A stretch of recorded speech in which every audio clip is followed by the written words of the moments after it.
Twins, triplets cases చూస్తూ ఉంటే అసలు మల్టిపుల్స్ పుట్టే అవకాశాలు ఎవరిలో అధికంగా ఉంటాయనే సందేహం వస్తుంది. గర్భం దాల్చే వయస్సు, assisted reproductive techniques, genetic factors ఇలా పలు అంశాలు ఇందుకు కారణం కావచ్చు.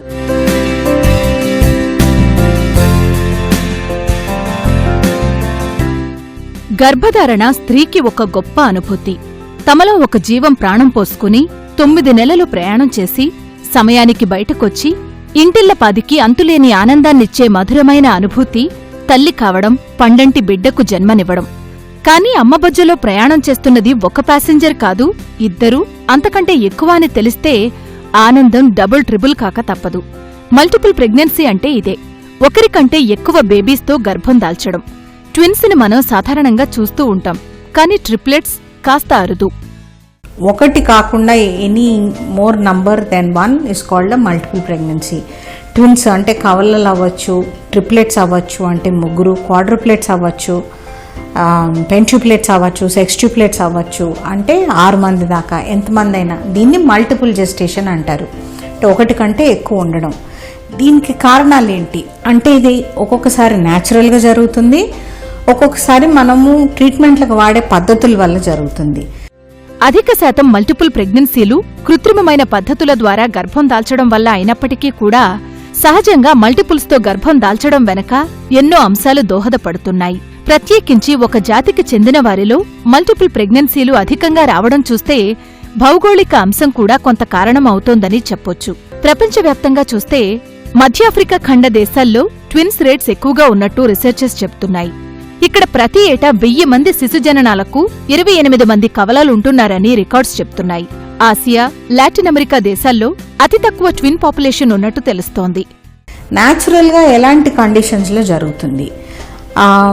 ట్విన్నింగ్ అనేది బేసిక్గా ఈ ప్రెగ్నెన్సీల్లో 3 చూస్తూ ఉంటాం, అంటే 0.3% వరల్డ్ వైడ్.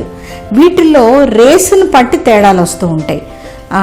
జాపనీస్లో అందరికంటే తక్కువ కనిపిస్తుంది ట్విన్నింగ్, ఆఫ్రికన్ రేసెస్లో అందరికంటే ఎక్కువ కనిపిస్తుంది. ఆఫ్రికన్స్లో దాదాపు 7% దాకా కనిపిస్తుంది. మల్టిపుల్ ప్రెగ్నెన్సీ కారణమయ్యే అంశాలలో మరొకటి స్త్రీ గర్భం దాల్చే వయస్సు. 35 ఏళ్లు అటుపైన వయసున్న స్త్రీలు కనుక గర్భం దాల్చితే మల్టిపుల్ శిశువులు పుట్టే అవకాశం ఎక్కువ. ఇక మనందరికీ తెలిసిన కారణం జన్యువులు. అంటే ఒక స్త్రీ వైపు రక్త సంబంధీకుల్లో కనుక ట్విన్స్, ట్రిప్లెట్స్ ఇలా మల్టిపుల్స్ హిస్టరీ ఉండి ఉంటే అది కూడా ఆయా స్త్రీలపై ప్రభావం చూపించే అవకాశం ఉంది. తల్లి వయసు ఎక్కువ అయ్యే కొద్దీ ట్విన్స్ పుట్టే మల్టిపుల్ జెస్టేషన్ ట్విన్స్ పుట్టే ఛాన్సెస్ పెరుగుతూ ఉంటాయి. తల్లి జీన్స్, తల్లి వైపు ట్విన్స్ ఎక్కువగా కనిపిస్తూ ఉంటే మళ్ళీ ట్విన్స్ వచ్చే ఛాన్సెస్ ఎక్కువ ఉంటాయి. అదే తండ్రి వైపు ట్విన్స్ జెనెటిక్గా రాదు, తల్లి వైపు ట్విన్సే జెనెటిక్గా వస్తుంది. సో ఇది న్యాచురల్గా జరిగే సిచ్యువేషన్స్. వీరికి ట్విన్స్ పుట్టారని, ఆమె ఒక్కసారి 3 పిల్లలకు జన్మనిచ్చిందని ఇలాంటి వార్తలు మనం అడపాదడపా వింటూనే ఉంటాం.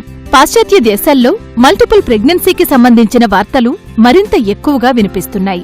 ఇందుకు ముఖ్య కారణం ఏఆర్టీ పద్ధతుల ద్వారా గర్భం దాల్చడం. అసిస్టెడ్ రిప్రొడక్టివ్ టెక్నిక్స్ ద్వారా గర్భధారణ చెందే స్త్రీలలో కూడా మల్టిపుల్స్ అవకాశం ఎక్కువే. వేరేగా ఎందుకు ఇప్పుడు ఈ మధ్య చాలా మంది ట్విన్స్ చూస్తూ ఉంటాం. ఎందుకు ఇప్పుడు ట్విన్స్ ఎందుకు ఎక్కువ అవుతున్నారంటే మనం వాడే ఏఆర్టీ అసిస్టెడ్ రిప్రొడక్టివ్ టెక్నాలజీ వల్ల. ప్రెగ్నెన్సీస్ లేట్ అవడం మూలానో, లేకపోతే పీసీఓడీలో ఎగ్ రిలీజ్ కావడానికి మందులు వాడేటప్పుడు 1 కంటే ఎక్కువ అండాలు విడుదలైనప్పుడు, లేకపోతే టెస్ట్ ట్యూబ్ బేబీలు చేసినప్పుడు 1 కంటే ఎక్కువ ఎంబ్రియోస్ను మనము యూట్రస్లో రిప్లేస్ చేసినప్పుడు, ఇలాంటి పరిస్థితుల్లో కూడా మనం ట్విన్స్ని చాలా ఫ్రీక్వెంట్గా చూస్తూ ఉంటాం. సో ఇది ఏఆర్టీ వల్ల జరిగే ట్విన్నింగ్ అన్నమాట. సో మల్టిపుల్ ప్రెగ్నెన్సీస్ ఇప్పుడు ఎక్కువ అవుతున్నాయి, ఎందుకంటే మనకి అసిస్టెడ్ రిప్రొడక్టివ్ టెక్నాలజీ వాడుక కూడా మనకి అవసరం కూడా ఎక్కువ పడుతుంది, కాబట్టి ఇవన్నీ ఎక్కువ అవుతున్నాయి ఈ మధ్య. ఇవన్నీ కొన్ని ఖచ్చితమైన కారణాలు కాగా మరికొన్ని కారణాలను మల్టిపుల్ ప్రెగ్నెన్సీకి దోహదపరిచేవిగా చెప్పుకోవచ్చు. అందులో ఒకటి అప్పటికే ఉన్న సంతానం సంఖ్య.